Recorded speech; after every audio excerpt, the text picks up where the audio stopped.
Hey everybody, Joseph Rothschild here, aka Mono Bluetron, back again with another episode of 10-Minute Testing. So today we're looking at an archetype that continues to evolve with every passing set release, Vendread. And this set is no different. Finally, we have a second ritual spell for the archetype.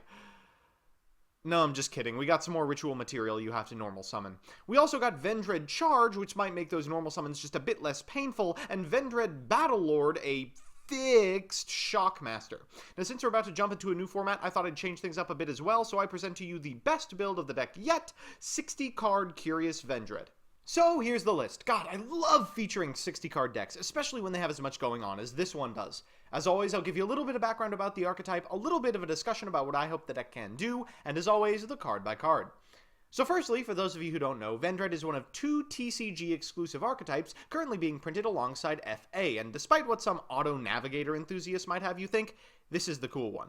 It's got a series of at least 3 different ritual monsters, all of whom use the same ritual spell, which can banish zombies from the grave as materials, alongside several monsters that, if used as ritual material while on the field, give the ritual summoned monster you tribute them for special effects.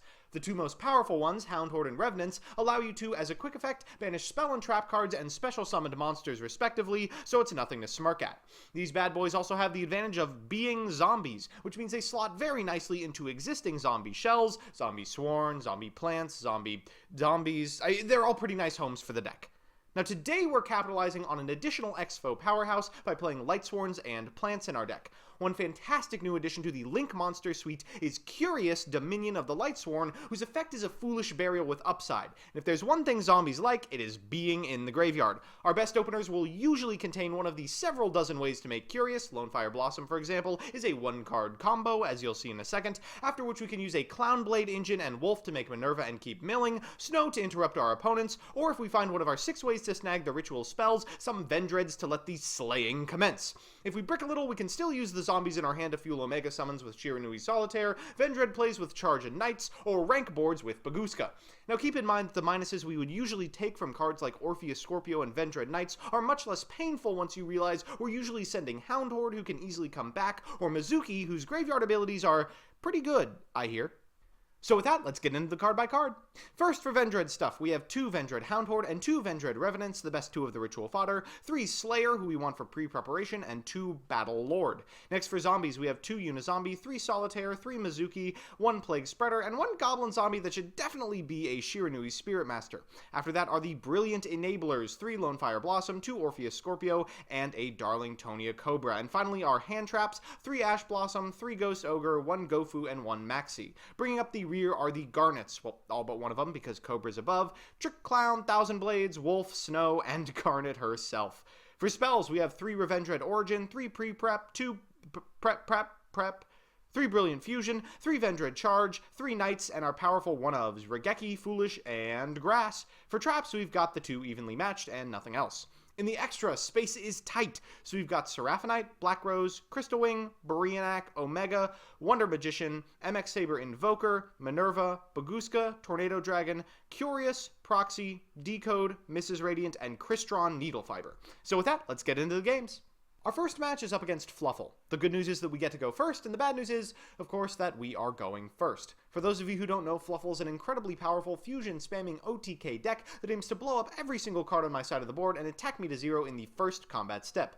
We have opened one of the most important cards against this type of deck, Max C, 1 card in 60, must be nice.ydk, as well as a copy of Orpheus Scorpio that we can use to send the Snow to graveyard where she belongs. We're going to get a Darling Tonia Cobra from deck to our side of the field and a Brilliant Fusion to hand. Afterwards we'll go into Invoker, Thousand Blades, Mrs. Radiant, and free up some space for our Seraphinite. We're then going to trigger the effects of Trick Clown and Thousand Blades in graveyard. That gets us access to Curious, but we will use our extra normal for Unizombie first. We'll send a copy of Wolf and 3 additional cards from the top of our deck, and afterwards, since we're not attacking anyway, we can use the Unizombie from deck effect to send Mizuki from deck to graveyard, go into a copy of Omega, then banish for Snow, and overlay into Tornado Dragon. So looking pretty excellent turn 1. Our opponent's going to start by activating this copy of Patchwork. I wish we had that Ash in hand. Then a Goods in order to use the effect of Toy Vendor to get themselves a copy of a Fluffle. We're going to go ahead and chain a Maxi to this instant fusion, but they don't really care and will take the challenge, I think, 100 times out of 100. This polymerization causes a chain of 4. Oh, those grave effects. I swear to God, Fluffles.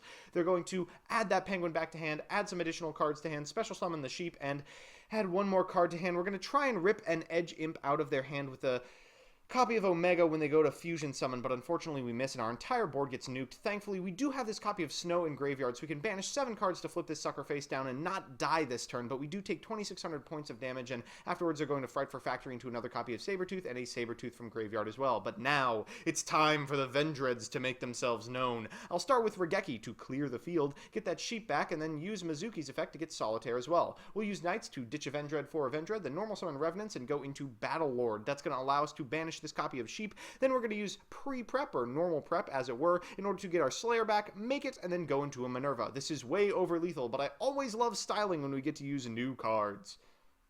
So our second match is up against Grinder Golem Good Stuff. It's just Grinder Golem, plants, and removal spells. This is about the worst hand the deck can produce. You're supposed to draw the one-ofs that win me the game, deck, not Garnet.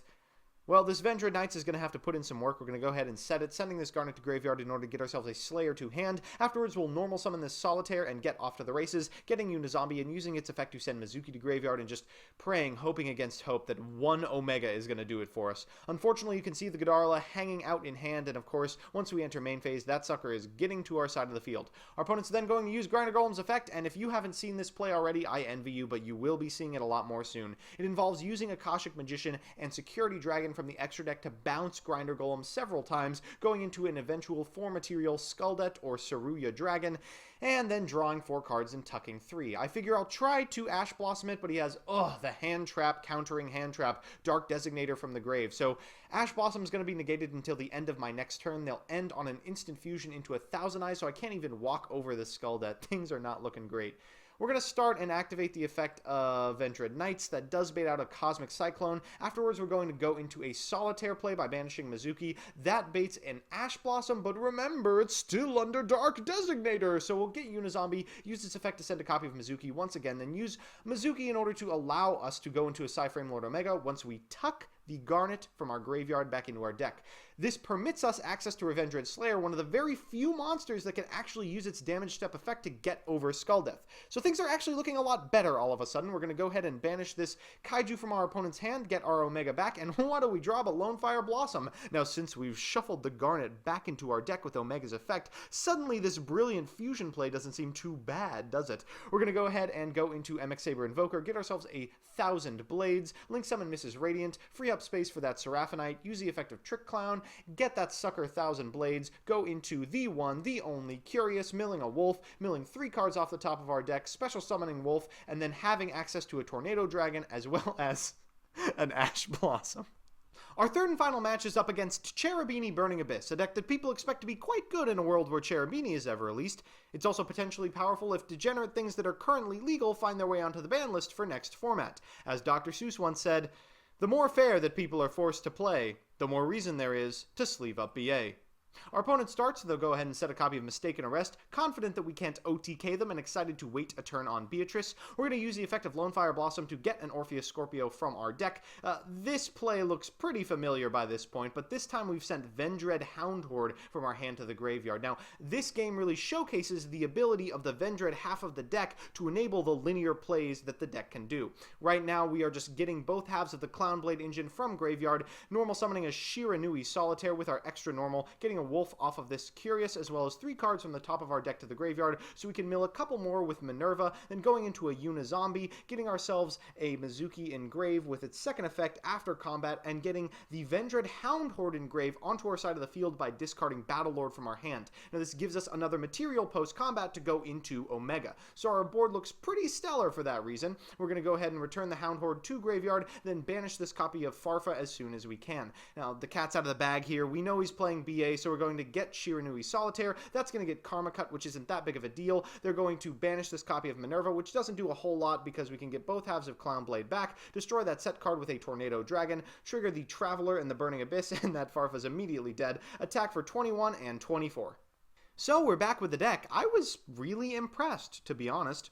With the exception of Needle Fiber, this entire deck is playable as soon as EXFO drops. Now, I certainly think it's the most powerful of the builds I've examined so far. The ability to consistently make Curious, the inclusion of several support engines, the explosivity of getting a Vendread Slayer with multiple effects, Battlelord in general. I mean, God, he's great. We may not have gotten the second ritual spell that the deck desperately needed, but we did get a lot of consistency boosting enablers for our uninspired zombie dudes. So that's that. Now to figure out a way to justify taking this to Nats. If you want to see me play the decks I make on this show on stream, I'm on twitch.tv/monobluetron every Tuesday and Thursday from 10 to midnight Eastern Standard Time, and if you have a certain idea for a deck or archetype you want to see me play on a future episode of this show, let me know in the comment section below. Otherwise, I'll see you Monday.